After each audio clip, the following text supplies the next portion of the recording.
옆집이 좀 이상하다. 밤 늦게 가전제품이 그렇게 들락거리더라.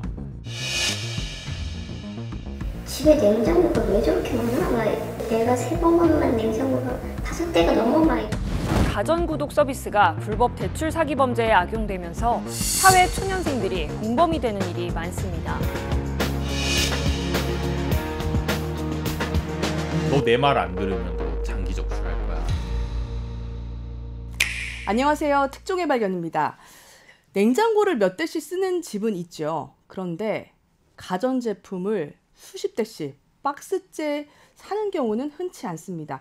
만약에 이런 집이 저희 이웃에 있다면 얼마나 이상해 보일까요? 이런 수상한 이웃을 직접 취재한 기자와 오늘 함께하겠습니다. 탐사기획부 김민준 기자입니다. 안녕하세요. 안녕하세요. 네, 정말 이렇게 박스째 가전제품을 많이 드리는 그런 이웃이 있었나요? 저희가 제보를 받았는데 제보 내용이 뭐였냐면 옆집이 좀 이상하다. 맨날 새벽이나 아니면 아예 밤 늦게가 되면 가전제품이 그렇게 들락거리더라. 그런 수상한 집들을 이렇게 몇 개 모아서 저희한테 제보를 해주셨어요. 그래서 저희가 실제로 찾아갔고 그 가전제품이 뭐고 이유가 있을 거잖아요. 왜 그랬는지 이야기를 들어보니까 되게 석연치 않은 일종의 범죄 같은 것들이 뒤에 있어서 저희가 이번에 취재를 해봤습니다. 어떤 범죄인가요? 취재를 진행하면서 저도 사실 처음 들어봤는데 내구재 대출이라는 게 있습니다. 내구재가 뭐냐면 당장 막 급전이 필요한데 은행 같은 정상적인 경로에서 대출을 받기 어려우신 분들이 있잖아요. 그런 비참한 처지에 처한 나를 구제한다라는 의미의 불법 사금융입니다. 그래서 SNS 같은 데다가 내구재 대출이라고 검색을 하면 이제 대출업자한테 연락이 옵니다. 그래서 너 내가 시키는 대로 하면 돈을 빌려줄게. 네가 원하는 만큼 이렇게 얘기를 하는 거죠. 뭘 시키냐면 이제 가전 구독을 시키는 겁니다. 보관을 하는 대가로 한 어느 정도나 받으셨던 거예요? 10만 원 줄 때도 있고 며칠 있거나 막 그렇게 되면 한 30 줄 때도 있고. 그러니까 들어올 때는 박스로 들어오고 나갈 때는 이제 박스가 아니라 그 천으로 다 포장해서 가고. 그리고 그러면 그 수상한 그 이웃은 그 배송을 받은 대가를 또 취하나요? 가전제품은 되게 크잖아요, 하나하나가. 그래서 그런 식으로 배송을 시킨 가전제품을 잠시 보관해줄 장소가 필요한데 일반 가정집들이 사실 대부분입니다. 들어가 보면 그냥 사람 사는 집이에요. 사람 사는 집인데 가전제품 건당 소형 가정제품 한 10만 원. 근데 부피가 큰 뭐 김치냉장고나 스타일러 이런 제품은 많게는 30만 원 이렇게 건당 받아주죠. 그래서 뭐 5대를 예를 들면 보관을 한다 그러면 30만 원, 5대 150만 원이니까 그분들 입장에서 쏠쏠하다고 볼 수 있었겠죠. 중고나라 같은 이제 판매상에 미사용 새 제품, 가전제품을 팝니다. 이렇게 올려서 저희 같은 소비자들이 구매를 하게 되는 거죠. 공범이 되거나 가담자가 되는 겁니까? 그렇죠. 함께 처벌을 받을 수 있는 그렇죠. 거죠. 사기, 공모 내지는 방조 혐의로 처벌을 공범으로 받을 수 있습니다. 네. 예. 근데 저는 선뜻 이해가 안 되는 부분은 그겁니다. 이 잠깐 급전이 필요한 것까지는 이해가 돼요. 그런데 내 이름으로 개인정보가 들어가서 이 가전을 구독을 하게 되면 추후에 발생하는 비용을 부담을 해야 되잖아요. 그런데 이걸 왜 선뜻 동의를 해주는 겁니까? 계약을 해주는 겁니까? 일단은 이게 우리가 결과적으로 다 범죄가 끝나고 나서 봤을 때야 이 사람들이 좀 어리석어 보일 수는 있는데 아마 그 당시에는 몰랐을 거예요. 그러니까 이 전체 범죄 조직 구조 중에서 본인이 어떤 부분을 차지하고 있고 자기가 구독했던 이 제품이 어떻게 넘어가서 어떻게 팔리고 어떻게 부당이득으로 되는지를 아마 몰랐을 겁니다. 그리고 첫 번째로는 말씀하신 그 구독료를 내주겠다고 해요. 사기꾼들이. 자기네들이 내주겠다. 일부 기간 동안. 그러니까 너는 그냥 시키는 대로 갖고만 있거나 구독만 해주면 된다. 그리고 실제로 범행 초반에는 그 돈이 입금이 됐다 그래요. 한 몇십만 원 정도? 네, 그러니까 정상적으로 굴러가는 것처럼 보이니까 의심하지 않았을 거고요. 그리고 처음에 그런 식으로 한번 개인정보를 빼앗겨버리면 그때는 이제 갑을이 바뀌는 거죠. 실제 피해자분들을 많이 만나셨죠? 네, 많이 어떤 만나봤습니다. 사연들이 있습니까? 일단은 안타까운 사연들이 많은데 되게 이제 용돈이 필요해서 하신 분들도 있는데 각자마다 좀 사연들이 있었는데 어떤 친구는 가정 형편이 너무 안 좋아서 집에서 가출을 하고 싶었던 친구가 있었습니다. 그러니까 돈 몇 푼은 일단 이 친구한테 부차적인 거고 어디가 됐든 집 밖으로 나오고 싶은데 이 대출업자들이랑 상담을 할 때 그 부분을 잘 악용해서 가스라이팅을 했던 거죠. 너가 지낼 곳을 마련을 해줄게. 그러면서 꼬였던 친구도 있고 어떤 친구는 나이가 20대 후반 정도인데 이 친구들은 전세대출 사기를 당했어요. 그래서 필요한 돈이 당장 몇십만 원의 용돈이 아니라 정말 당장 몇천만 원이 없으면 생계의 위협이 되는, 주거 공간의 위협이 되는, 그래서 구해야 했던 이런 친구들도 사실은 있었습니다. 그러면 그게 실제로 한번 구독을 하게 되면 나중에 그 구독료는 본인이 떠안게 되는 그렇죠. 건가요? 본인이 피해자들의 실태가 어떤가요? 일단은 결과적으로 구독료는 다 본인 앞에 빚으로 남게 됩니다. 그래서 적게 하면 한 서너 대 하신 분들도 있는데 많이 하면 7, 8대씩 하신 분들도 있거든요. 그럼 비용이 어떻게 되죠? 월 비용이죠. 가장 많이 봤었던 분은 월에 한 70만 원 정도, 보통 한 3, 40만 원 정도긴 한데, 근데 이게 성인이면 돈벌이가 있고 이러면 상관없는데 변제 능력이 없는 2030 사회 초년생들이 다달이 최대 6년이거든요. 구독 기간이. 최대 6년까지 다달이 3, 40씩 쌓인다? 그럼 적은 돈은 아닌 거죠. 장기 적출 당하고 싶냐? 집도 다 알고 너희 부모님도 다 아는데 끌고 갔죠. 가기 싫다고 해도 계속 데려가서 눕혔어요. 억지로. 그 장난감 다루듯이 5시간은 걸린 것 같고요.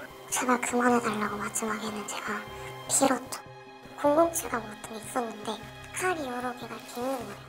너무 무섭더라고요. 사실은 이제 가담자다, 공범이다 이런 비판이 상당히 많습니다. 그리고 사실이고요. 그런데 사연을 들어보면은 추가 범죄가 참 악랄하다는 생각도 들거든요. 그럼 어떤 사연들이 있습니까? 일단은 가장 기억에 남는 건 강제 문신이에요. 강제 문신인데 그분이 뭐 나이가 20대 후반이에요. 그러니까 아까 전세 대출 때문에 고통받았던 그분인데 20대 후반 여성분인데 그냥 오피스텔 어디 한 구석에 그냥 눕혀놓고 강제적으로 문신을 했다고 하는데 문신 모양이 이제 꽃뱀이었다고 해요. 왜 당한 거 같냐 이렇게 물어보니까 특별한 이유가 없고 그냥 장난치듯이 약간 일종의 낙인을 찍어버리는 거죠. 또 기억 남는 건 해외로 보냈다 그래요.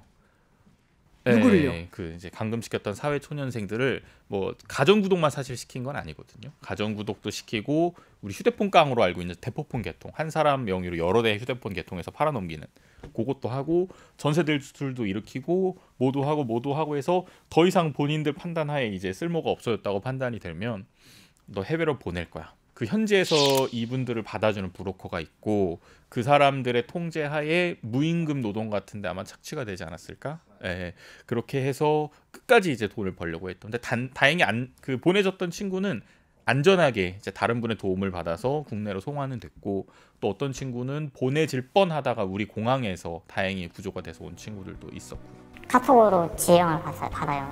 어떤 제품 정확히 제품명을 알려주면서 이거를 그 전에 외우라고 시킵니다. 너가 연기를 잘 해라, 말을 잘 해라. 가전 내구재 쪽으로 대출을 해주는 사람 같았고요. 배불뚝이가 이제 알려주는데 이제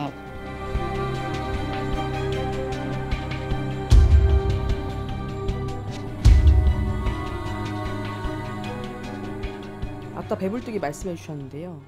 지금 이 사람도 추적을 하셨더라고요. 네. 지금 어떻게 돼 있습니까, 이분은? 일단은 검찰에 지금 송치가 된 상태고요. 아, 그래요? 네, 사기 혐의로 송치가 된 상태였고 저희는 사실 찾아가서 물어보려고 그랬거든요. 왜 그랬냐? 이렇게 많은 이제 사회초년생들한테 지금 이런 식으로 너가 지금 이용을 했는데 왜 그랬냐 물어보려고 그랬는데 저희가 이제 검찰에 넘어가고 이미 구속된 걸 모르고 막 저희 기매를 다 추적을 했거든요. 그럼 이런 심각한 문제들이 계속 반복되고 있는데 대안은 없습니까? 금융감독원은 불법 사금융을 보통 대부업법으로 이제 근거를 해서 이제 처벌을 하거나 하는데 2019년 대법원 판례를 보면 이 대부업법에서 불법 사금융, 정확히는 내구재 대출을 논외로 해놨습니다. 그러니까 금감원은 이거를 근거로 해서 내구재 대출은 우리의 근거다, 대안이 아니다, 우리의 관할 범위가 아니다 이렇게 이야기를 하거든요. 그럼 이게 누구의 관할 범위냐면 관할 범위가 없어요. 공백지대가 생겨버린 거죠. 그리고 이게 내구재 대출의 특성이 뭐냐면 아까도 피해자 사례들 쭉 말씀해 주셨지만 사실 이걸 가장 먼저 취합할 수 있는 곳은 경찰이에요. 경찰. 왜냐하면 문제가 생겼을 때 도와주세요. 내지는 양심에 찔려서 뭔지 모르고 내가 덜컥했는데 이거 신고를 좀 해야 될 것 같습니다. 오면 경찰이 이제 알겠는데 너도 처벌받을 수 있다. 너 신고할래? 그래도 할래? 이렇게 물어봅니다. 그럼 누가 신고를 해요? 어떻게 당연히 무서우니까 그냥 가버리죠. 이렇게 음지로 숨어들다 보니까 정확히는 실태 파악도 안 됩니다.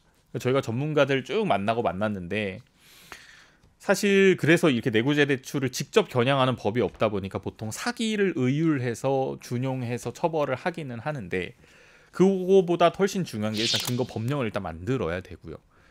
그리고 실태 조사부터 해라.